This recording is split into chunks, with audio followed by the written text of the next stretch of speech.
This video is brought to you by OddsJam. They have the best tools out there for arbitrage betting, which is like betting both sides of a coin. It's going to come up heads or tails, so you win either way. Every sportsbook has different odds, and OddsJam tracks all these odds so that you know exactly what games to bet and how much to bet so that you will always come out on top completely stress-free by playing both sides. It's not betting so much as it is math. I'm already up over $1,200 after 10 days just using their calculator and doing exactly what it says, not having lost once despite placing hundreds of bets in that time frame. One of those was during the Eagles-Saints game, as I bet both sides on whether Rashid Shaheed would score a touchdown, and came away with a nice profit as a result. And there have been moments that I pounced on arbitrage odds like these, where you can turn a 20% to 30% profit completely stress-free. OddsJam's tool makes everything one click away, and there are hundreds of bets like that every single day based on the sports books available in your area. If you do exactly as they say, you will literally always come out ahead, just as I have. If you sign up now using my promo code JG9, not only do you get a 7-day free trial, and not only does it help the channel out a lot, but you get 25% off your first month. Link in the description. So sign up for OddsJam today, where the odds will be in your favor.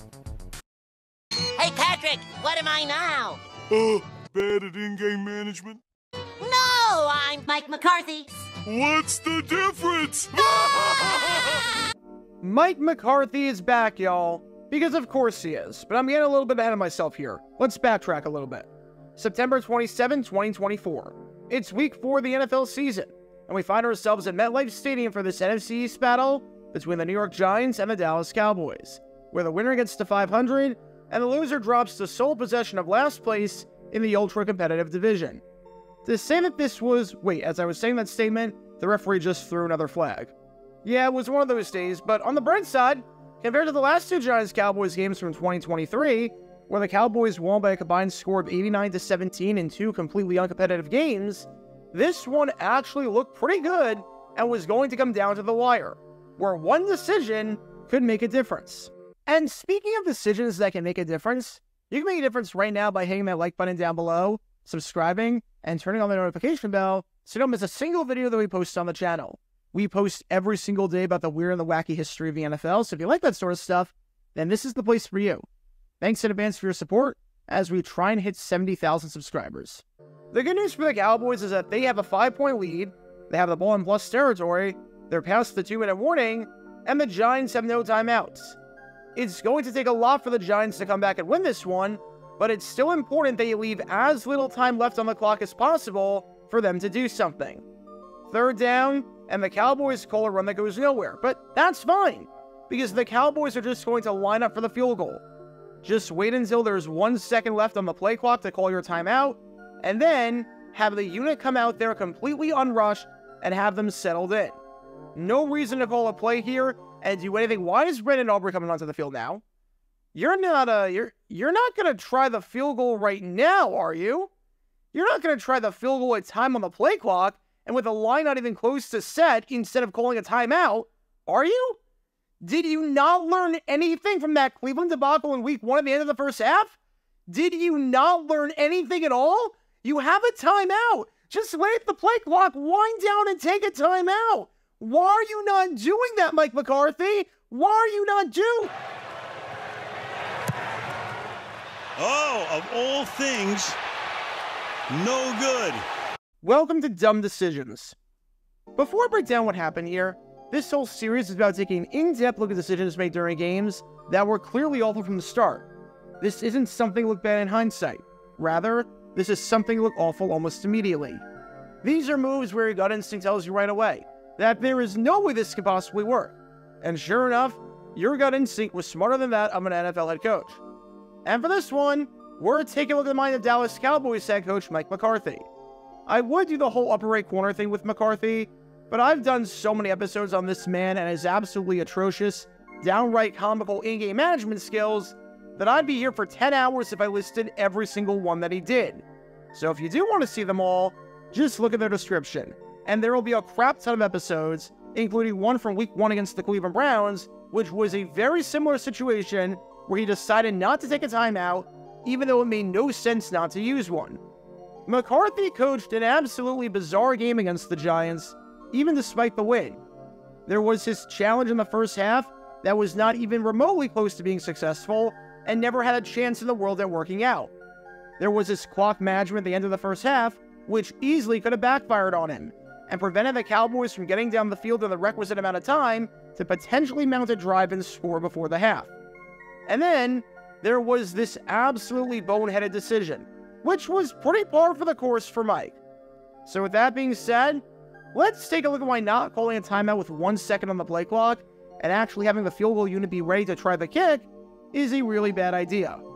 Something like this is beneficial for two reasons, both from a clock perspective and the perspective of trying to get your team more points. We're going to start with a clock perspective. As things stood, the Giants had 0 timeouts in their back pocket, so there was nothing that the Giants could do to stop the clock. Obviously, when you line up for a field goal, barring a penalty like roughing the kicker or something along those lines, that's it. No matter what happens here, whether you make it or you miss it, this is the last play of the drive. And because it's a 20-15 game, no matter what happens here, whether you make the kick or you miss the kick, the Giants are going to get the ball back down by 1 possession, with the only question being whether they just need a touchdown or whether they need a touchdown plus the 2-point conversion. So what's the best way to prevent the Giants from achieving their objective of finding the end zone, besides the obvious of not letting them touch the ball, which is not a possibility in this situation? The way you do this is to give the Giants as little time as humanly possible to do something. You leave as little time left on the clock for them to move the ball down the field and cross the goal line, which is especially true without their big play receiver in Malik Neighbors, who left on the previous drive with a concussion.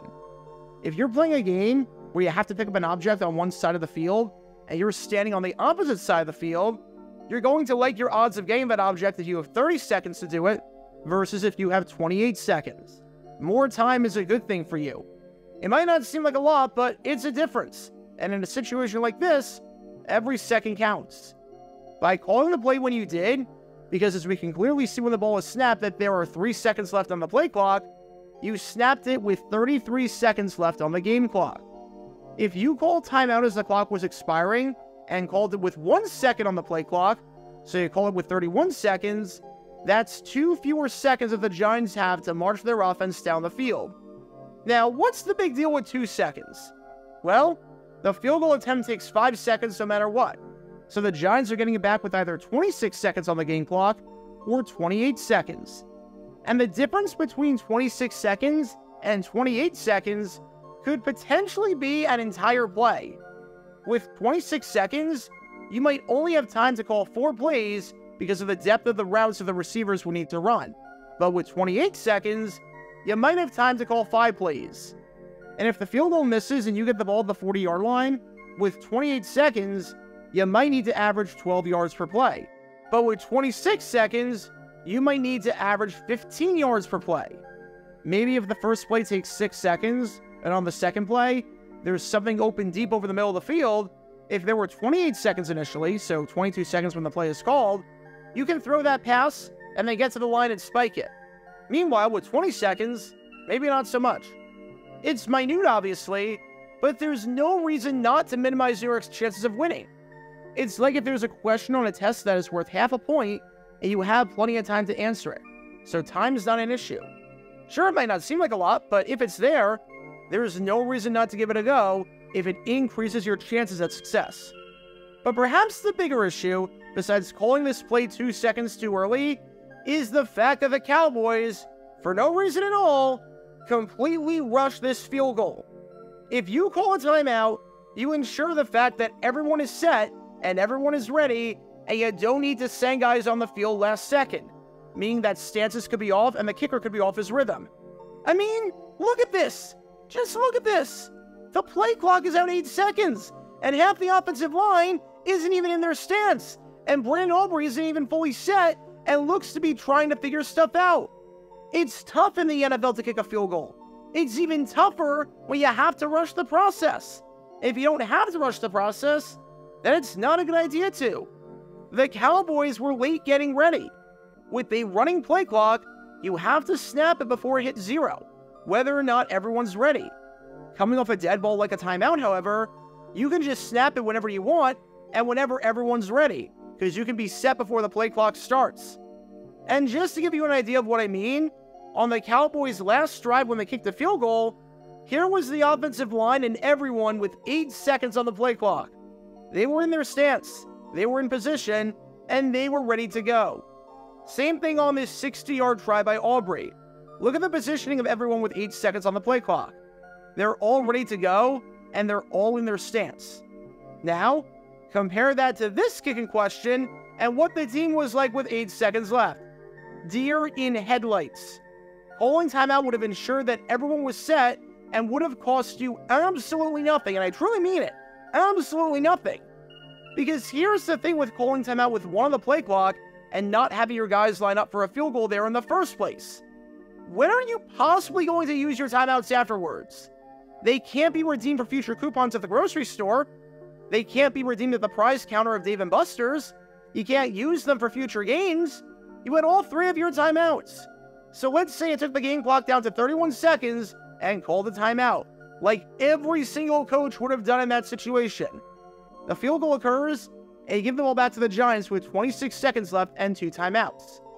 I'm not sure why you necessarily need 3 timeouts on defense in that spot, let alone 2.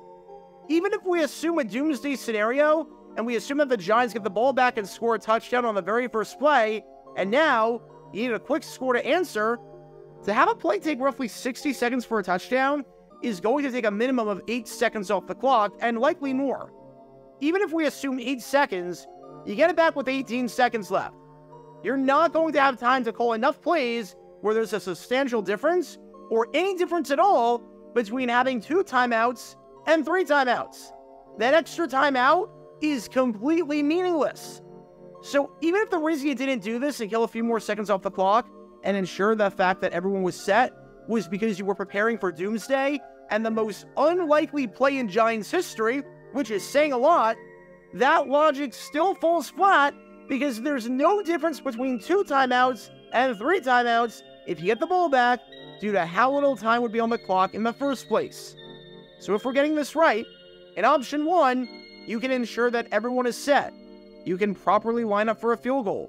You can give the Giants less time to work with when they get it back, and even if disaster strikes in that highly unlikely one-play touchdown scenario, you will still have enough timeouts to work the middle of the field. And in the other option, you don't ensure that everyone is set, you can properly line up for the field goal, you potentially give the Giants an extra play to work with when they get it back, and saving that extra timeout wouldn't mean anything because you couldn't use all 3 in that little time anyways if it got to that disastrous scenario. I give up, Coach McCarthy. I just give up. I don't know how you keep doing this and keep making these idiotic clock decisions, but it never fails to blow my mind. Never at all. And what's absurd about the situation in the game involving these 2 teams behind me right here is the fact that this isn't even the first time this month that Mike McCarthy screwed up an end-of-the-half situation involving Brandon Aubrey, a kicker, by not calling a timeout when he had some in his back pocket, and it wouldn't have made any difference whatsoever in a negative sense. Remember week 1 against Cleveland? In that game, the Cowboys were going to line up for a 66-yard field goal on the final play of the first half. However, they couldn't get the snap off because Mike McCarthy took a delayed game penalty instead of calling timeout, even though, again, it was the final play of the half, and I don't know what the heck you were saving those for. You can learn more about that by clicking the card in the upper right corner. And somehow, Mike McCarthy managed to screw this up yet again. I don't know how he keeps doing it. I don't know why there's no one in his ear telling him when to call timeout and whatnot, but it's absolutely glorious. I need this guy employed as long as possible because this is just free content on my end. So what do we learn from all of this? If you have the lead and have a chance to kill the clock, and there's no risk whatsoever in doing so, then do it. If you have the lead and you have to give the ball back to the opposition no matter what, then you might as well leave as little time left as possible. Because even though there may be seconds or even fractions of a second, they could make a big difference in the long run. If calling a timeout increases your chances at scoring and preventing the opposition from winning the game in regulation, then call the timeout. If you're not in any threat of running out of all your timeouts, and you don't even need those timeouts in the first place, then maybe you should call a timeout if you absolutely have to, and if it will serve you no harm. And honestly, if you're ever in a situation late in the half and need advice on what to do with the clock? Just think of what Mike McCarthy would do, and then do the exact opposite. Just do the exact opposite, and you'll be fine more often than not. Because when all these elements are in play, you can't exactly be surprised when this play backfires. Talk about a dumb decision. Be sure to like and subscribe if you have not done so already, as it helps the channel out a lot, and check out my other channels, JG8 for the history of college football, JG7 for the history of baseball, and JG9 News, where we talk about all things happening in the NFL. Join me every Wednesday night at 8 p.m. Eastern, where we'll play live NFL trivia for cash prizes. And make sure to join me live, as we're on stream just about every single day. And thanks to all our Patreon members and our YouTube members for helping out the channel. See how you become a member and show your support financially in the description down below.